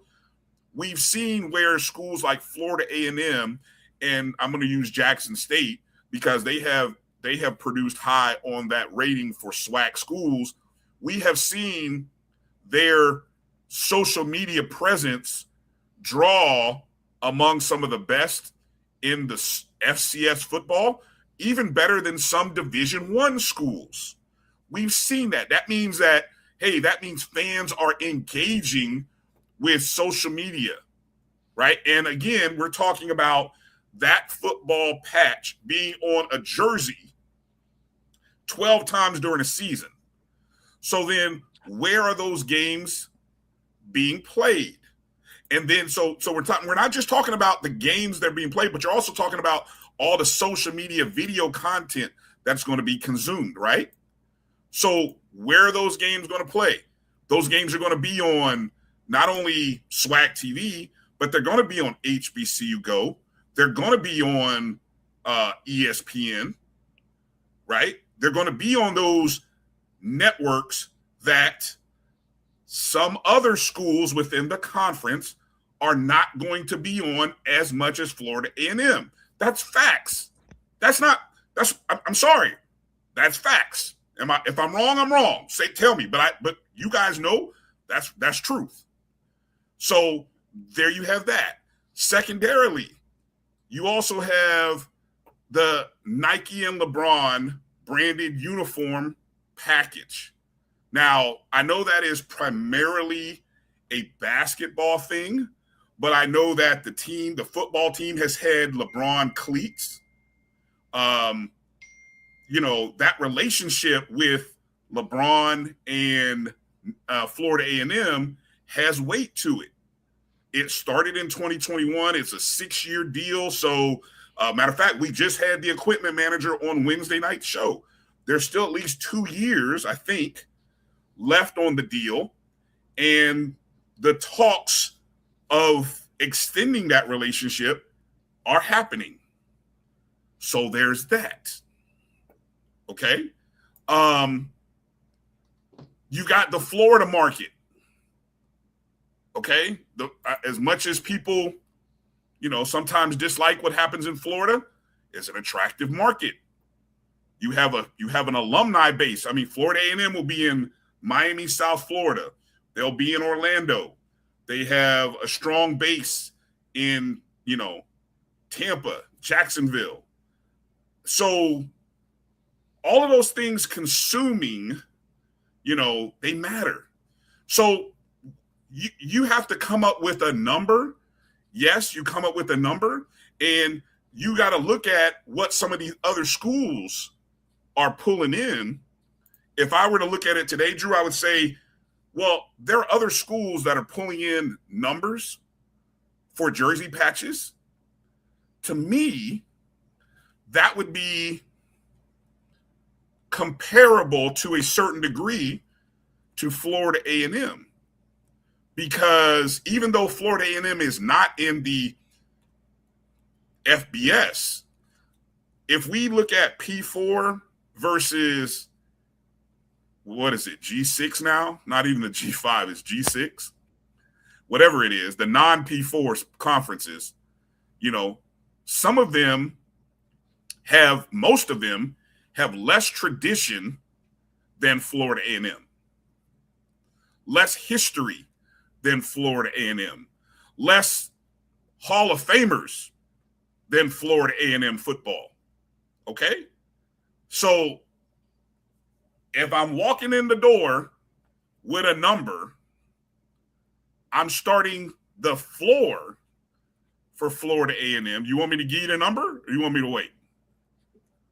If I'm given a number, my target number for Florida A&M football is 500,000 for football only. That's 12 games. What is that? What is the math on that? 500,000 divided by 12. This is just Bryan talking here, folks. So, and I'm gonna show you what I think. 41,666. Okay, so 41. If even I said my goal would be to try to get 50,000 a game, that's the goal, which is 600,000 total for football. And Bryan, that's all well, fine and dandy. Maybe let's be realistic.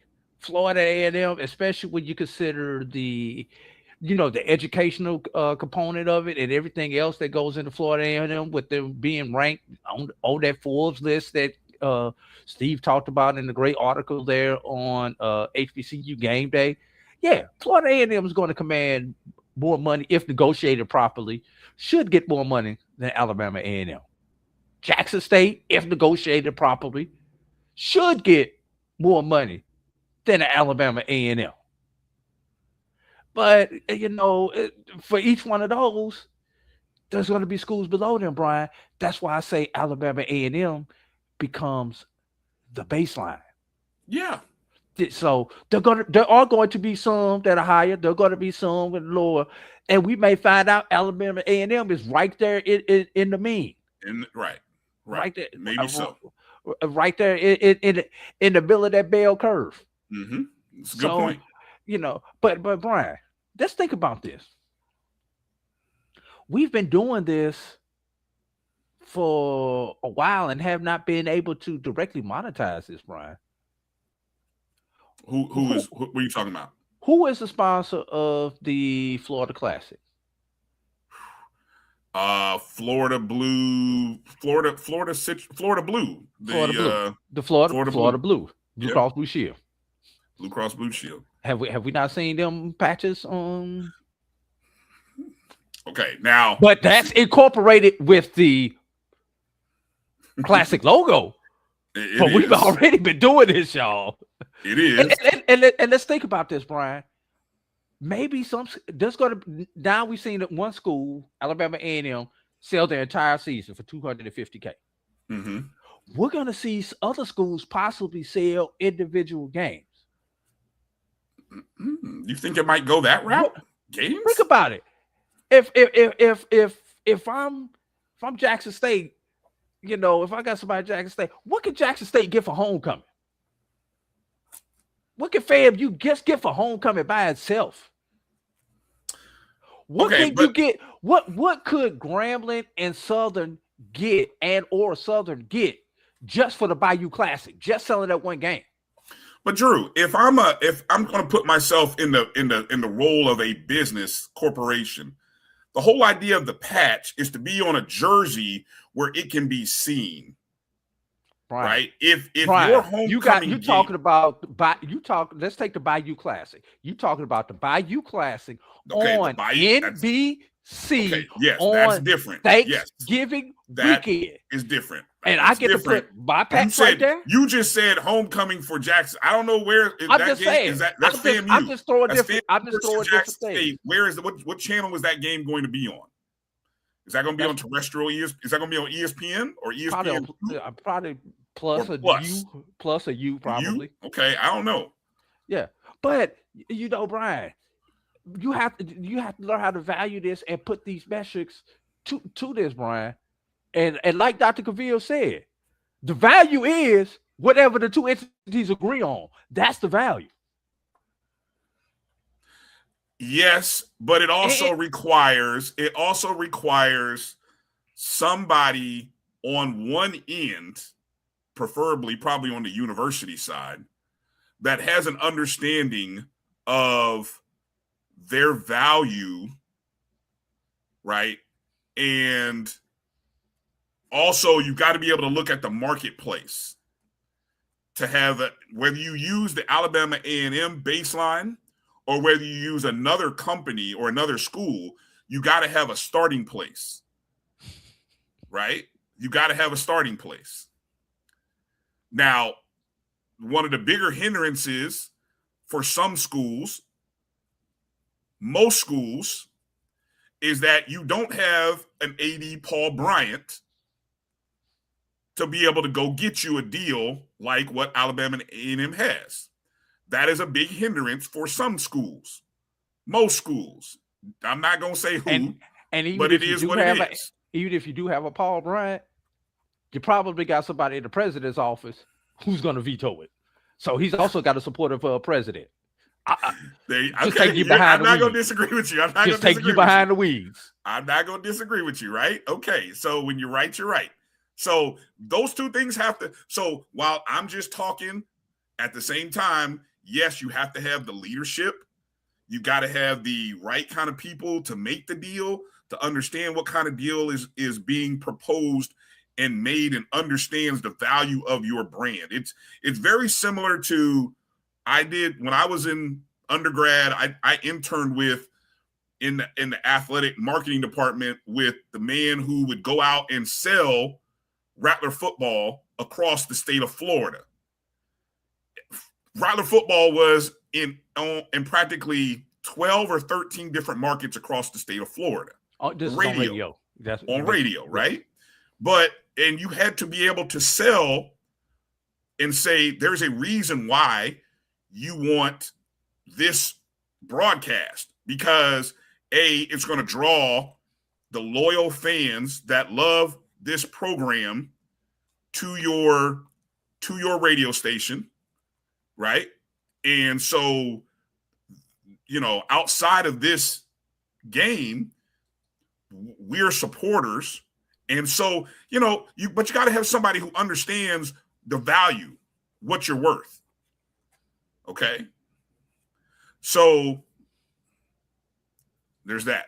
Let me go to this. Let me show. Hold on, let me before we jump off this subject. No, we're not going to jump off of it because I'm going to show the valuation and the numbers, because somebody did this. Front Office Sports posted all of the Division I programs that have patches, and then somebody did a Grok request of asking what those numbers were. So I was going to show that. But go ahead with your point. Oh, what I was going to say is, well, I hold it. I hold that thought. Let's stay on this because it's a closing comment. Okay, so these were the patches. Now, Front Office Sports dropped this on Saturday. These are the corporate jersey patches. Now, I might have got in trouble here as well, but I didn't say it, but maybe Front Office Sports think it, don't say it. I was thinking it. I didn't say it, Drew. I didn't say it. So, but I was thinking it, okay. So these are the corporate jersey patches. Now, somebody had requested and said, hey, do you know the annual value? So Grok came back and said, those are the values, right? SoFi, Chase with Ohio State, you see those numbers, and I think what I found interesting, the that I found interesting, right, when I was just kind of doing a little bit of the background research and say who would be a comparison, right? Who would be a comparative model to look at in comparison to, again, I was looking at Florida A&M, right? And it would track more in line with, I had it here. Let me see. I had a couple of schools in mind that I was looking at. Well, before you move off this slide, let me ask you a question. Yeah, Bryan. go ahead. Are these numbers football only, or are these numbers across the athletic department? Great point. Great point that you asked, because some deals are football. Some deals are across multiple sports. For example, I already said Ohio State, I believe, was across all 36 sports. I think Illinois is across 9 sports. Whoa. Stop right there. You said Ohio State was across all sports, right? That's the information that I saw and read. So if we average that out, Bryan, that's just over $500K per sport. So does Alabama A&M look as bad now?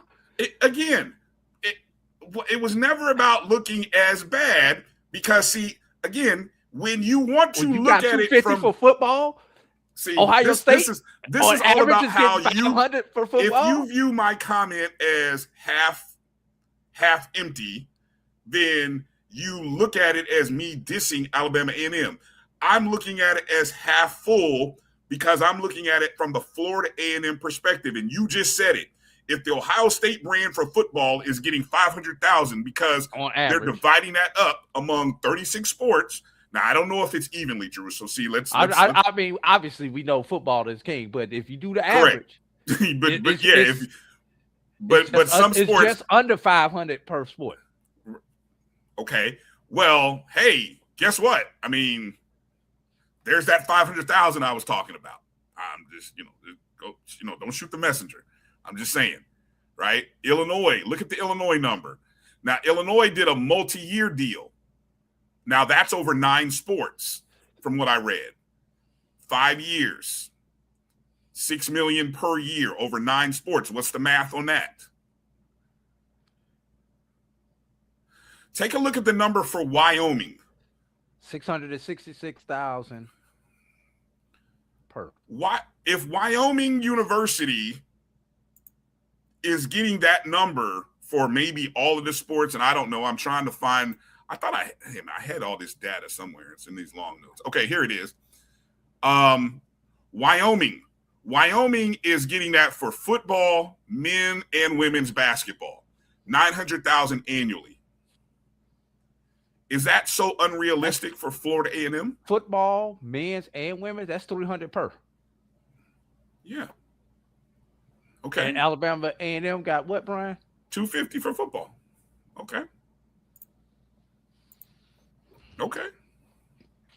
Again, glass half full. I'm going to glass half full, glass half empty. As they put the dirt on top of your grave on this one. Again, you can throw all you want, but again, you're choosing to look at it from your view of me being negative towards Alabama A&M. When again, I'm looking at it from the lens and the viewpoint of what I believe Florida A&M is worth. So look at New Mexico. What does it say for New Mexico on there, Drew? Where is New Mexico? New Mexico State. Now, New Mexico State is reportedly, what does it say? New Mexico State. Does it show on there? I don't see New Mexico State on this one they have on the screen. Unless I'm overlooking it. It's in there. It's on the third row. Third row. It's third to the left. I can't see what this. Oh, you can't see. Well, it's in the third column. It's in the third column. Okay, look, I see you guys. Look, I understand what it may seem. I get that but again, that's a you problem. If you viewed it as negative, that's a you problem. I was not being negative. Throw in the damn towel. No. Throw the damn towel. No, I won't throw the towel. I won't throw the towel. You just keep taking. We're gonna punch our way out of this. Okay, Carl Weathers. Look, again, I saw the error in the tweet. The tweet I should have put it on a separate line. If I had, but again, it's how you read it. I get it. Some people, you got to be able to read things in separate, because it really is a separate paragraph. It should have been a separate sentence. I'm a hater. Okay, well, I've been called a lot of things. I've been called petty. I've been called a hater. That's fine. If that's what you choose to believe,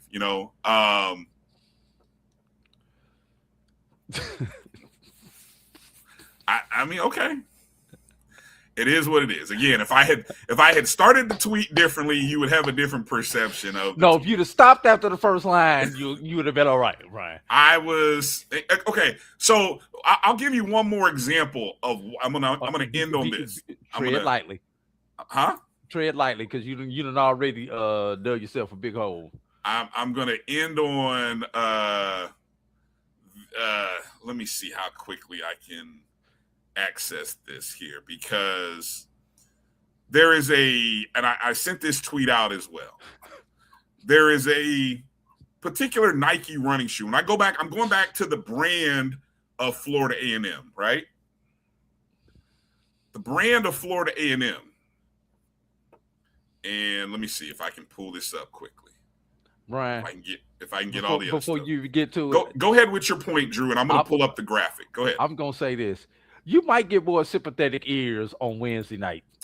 I'm not looking for sympathy, Drew. I'm really not. I said what I said. Now, I told you. I said what I said. It may make people uncomfortable because. No, it's not making people uncomfortable. It's making people laugh out loud. Okay. Well, yeah. When the only reason you all will laugh is if Florida A&M does what I pray they don't do and accepts a deal of something lower. And then I will, again, it won't be me who made the deal. Brian, I love my alma mater, but I have no confidence right now in Florida A&M doing the right thing when it comes to finances for the athletic program. Okay, so this particular shoe right here, all right, that particular Nike shoe, which just recently dropped, okay, it is the Nike Vomero 18 running shoe. Notice how very customized this shoe is. You notice the detail in that shoe, right, Drew? Okay. It's pretty dope, okay? Pretty dope running shoe. Is it comfortable though? That's the only thing I'm worried about. Well, I mean, hey, look, if you if you can fit into a Nike, maybe it's comfortable. Okay. But I will tell you that there are only 21 schools, Nike schools, that have a customized version of that shoe. And there is only one HBCU Nike school that has a color design or customized brand. You're looking at it. Okay. And that brand sits alongside schools like LSU, Florida, Georgia, Texas, Clemson, Ohio State, Michigan, Oregon, Oklahoma, USC. I mean, that's just some of them, Drew. So when I talk about why I feel the way I do about the FAMU brand, this is an example of, and I'm not talking about, some of y'all get in there and be like, oh man, we getting robbed by Nike. But look, I don't have no control over that. But I get you what, a lot of FAMU folks are going to go buy that shoe for homecoming. I'll tell you that. You're going to see a lot of people wearing that shoe for homecoming. All the sizes are available right now. It's the same price as all those other shoes, right? And so there's a reason why FAMU is one of the 21, the only non-Power 4 program with a customized shoe by Nike. Bryan. So miss me, everybody, on telling me that the Florida A&M brand is not worth what I think it's worth. I'm done. I rest my case. Bryan, it must be the shoes because the damn show ain't the patch. Number one. And now that we've got a SWAC school or HBCU with a patch deal, the next step, and I want to see who's the first to do this and what kind of value we get this, is with the on-field advertising. The logos on the field, which you can do as well. The logos on the field, which you can do. So let's see who gets that, and let's value that and see where that baseline is, Bryan. And I'll say this: the one thing, you may say what you want to say, but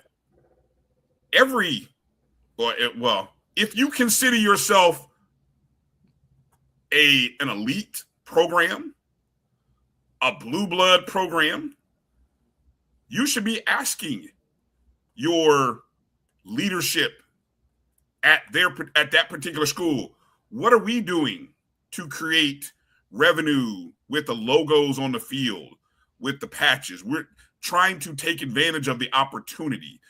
Are there people within the university marketing? Are there people within the athletic department capable of pulling this off?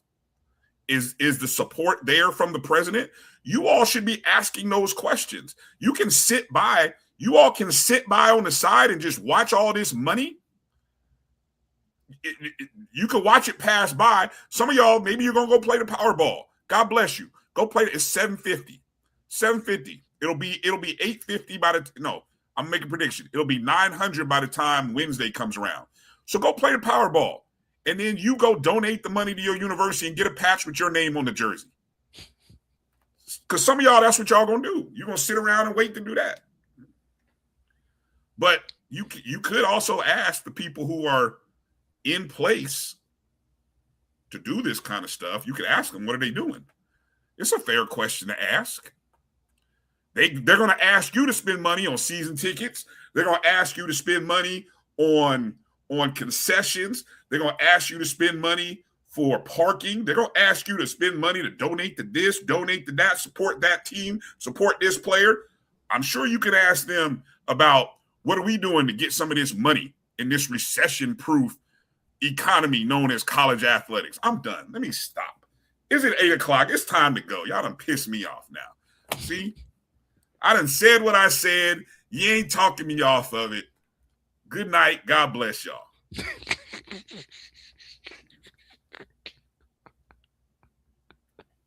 Oh my goodness, man. Oh my goodness. We're gonna get out of here. We're gonna take a break and come back with a little bit of rapid fire. Man, I'm gonna get out of here. I got some Buffalo Trace. I don't even feel like going back out and driving. Y'all done worked me up. I'm gonna go sip on some Buffalo Trace and watch what is it? House of Dragons at 9 o'clock. I need to see some dragons burn some people up. Yeah. But before we get out of here, Bryan, let's there is one story that we do need to cover and take a quick pause for this one. Jackson State community is mourning former defensive back Levi Wyatt, who died from injuries suffered in an automobile accident. Wyatt appeared in all 12 games in the 2025 season. He recorded 12 tackles, 9 solo, and 4 PBUs. Before joining Jackson State, Wyatt earned second-team All-American Southland Conference honors at McNeese State. And this comes from HBCU Sports. So, we got it with the season camp starting. Probably camp has already started at Jackson State. And something like this, let's make sure all of our thoughts and prayers are with the Jackson State community and all of HBCU sports. Because anytime we lose a student athlete like this, especially in a tragedy like this, it's tough, and hope that Jackson State can get back and to refocus on what their ultimate goal is, and that's winning a SWAC division title first and then a conference title second. So just wanted to get that out there. So with that, before we get up out of here, Brian, let's just take a moment of silence for Levi Wyatt.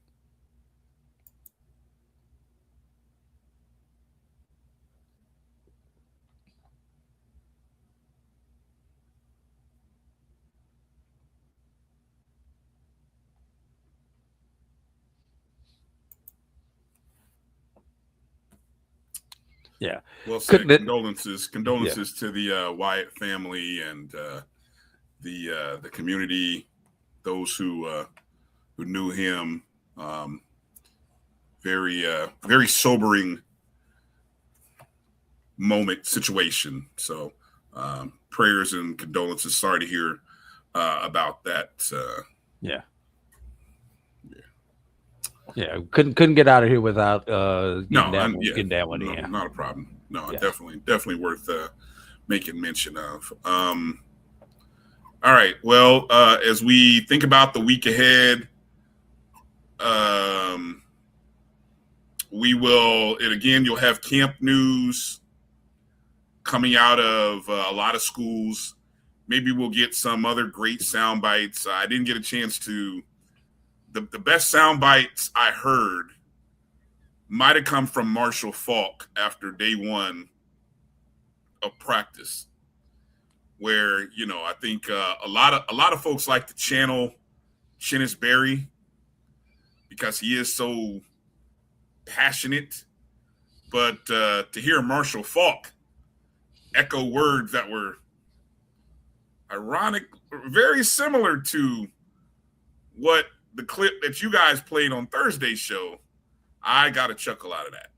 And I don't know the backstory of Marshall Faulk and Chennis Berry, and I know you said Chennis Berry's from New Orleans, and I was not expecting to hear it because I heard it and I'm like, and shout out to Steve Gaither, he recognized it, but I heard it and I was like, I've heard that before. Where did I hear that? So, yeah, I thought that was cute. All right. Well, this is a great week to take a look at social media posts and watch quarterbacks throw balls to receivers catch balls, defensive players. Lying season is over. Yeah. It's time to perform. It's practice highlight season.